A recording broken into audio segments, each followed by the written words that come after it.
Hey everyone, today's lesson is going to be on how to develop your reads. And a lot of players ask me, well, Phantom, what does it take for someone to become a top-notch player? And I think you have to develop these four stages. You really need to master these four stages. And they go as follows. Number one, the basics ABC poker. You need to understand how to play your certain hands in certain positions. Hand requirements very important. When to call, when to fold. Once you master that, you take it to the next level. The next level is characterizing your players. It's very important to understand your aggressive players, your passive players, your players that are considered maniacs, calling stations, rocks. Once you understand each player, your game will improve. The next stage would be reads. It's very important to develop your reads. You know, figure out certain situations, what type of hands your players will have in certain positions, and that's very important too. Once you develop better reads, you become a better player. And fourth is techniques. You have to master your techniques, use your arsenal against these types of players, and once you understand these four stages, you become that pro notch player like all these people are. Now let's go to one of the hands that I played and let's see if we can get our reads down. And I'm going to go through. I have 4-5 and I'm under the gun +1. Obviously I'm folding with 4-5. The basics of ABC poker is not to play those types of hands in those positions. They don't play well. And I'm going to get rid of it. Alright. Comes around and there's 5 players in a pot and flop comes out and Mendy, who's first to act, bets out 90 into 135 pot. He's representing, number one, he's making that bet because he wants to, it's an informational bet, and number two, it's value. He wants value on his hand. So and it's strength because there's 3 other players to act. So he leads out into 3 people. Now he gets raised from the guy who limped under the gun and is filled. Now, if I'm Mandy, I have to assess the situation. I let out, representing strength. I represented that I have the king. Maybe 2 pair, maybe a set, and I get raised from somebody who limped under the gun. I have to put him on maybe 3 or 4 types of hands. Number one, I have to put him on ace king, king queen, king jack, pocket kings, pocket aces, pocket queens or jacks. He might be able to play it that way, figuring that Mandy might lay his hand down.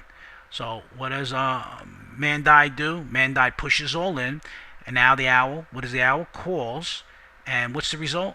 Mandai has king with the 2 kicker, and the owl has pocket aces. Since Mandai didn't get the read down, obviously the king 2 is not strong enough to make that call. He still could have got away from the hand. He bet 90. It was an informational bet. He got raised up from a guy limping under the gun. It's an easy fold at that point. His king 2 doesn't hold water, and the poker gods does not reward him.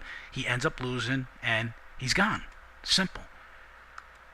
Okay, let's go to another hand. We have king 6. We're in the small blind. I'd like to see the flop cheaply. If somebody raises, we're obviously going to fold the hand, especially this early in the stages. It's limped to us, and we're going to check out of the big. See a flop. Flop comes down. Okay, we have nothing. We're basically going to fold here. Whatever happens. Now, player Sibley, he bets 150 into this pot. All right, he's representing that he has the 9 or an 8, or maybe since he's limped under the gun, maybe he has a pocket pair, maybe 10s, jacks, queens, kings, and he wants to, see where he stands and also get value for his hand. All right, somebody smooth calls him, and then the owl raises him up.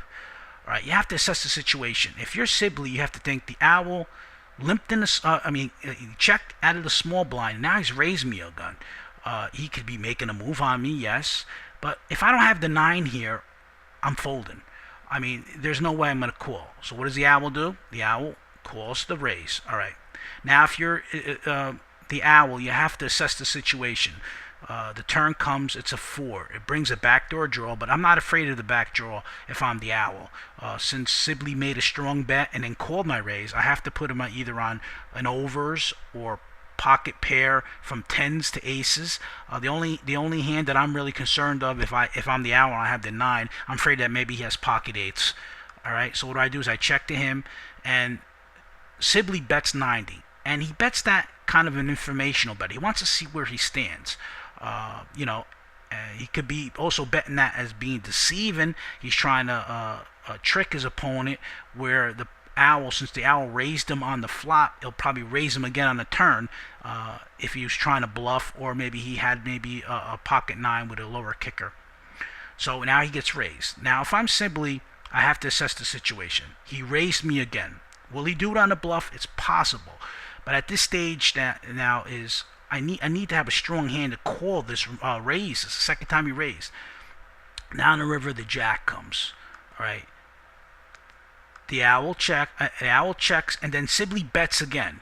Okay, if you're the owl, you have to think, all right, what is he doing? I have to either put him on a 9 or he has an 8. Obviously, if I have a 9, I'm making the call. If he has a higher kicker, so be it. If he has 8, so be it. He's going to take the pot down. I mean, I raised him twice.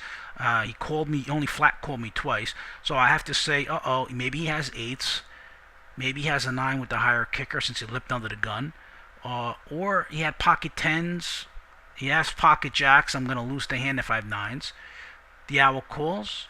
And what does the owl have? The owl has the 9, which we expect him to have. And Sibley only has the 8. So Sibley played his hand wrong. He should have folded after the raise. Maybe on a turn he should have checked behind.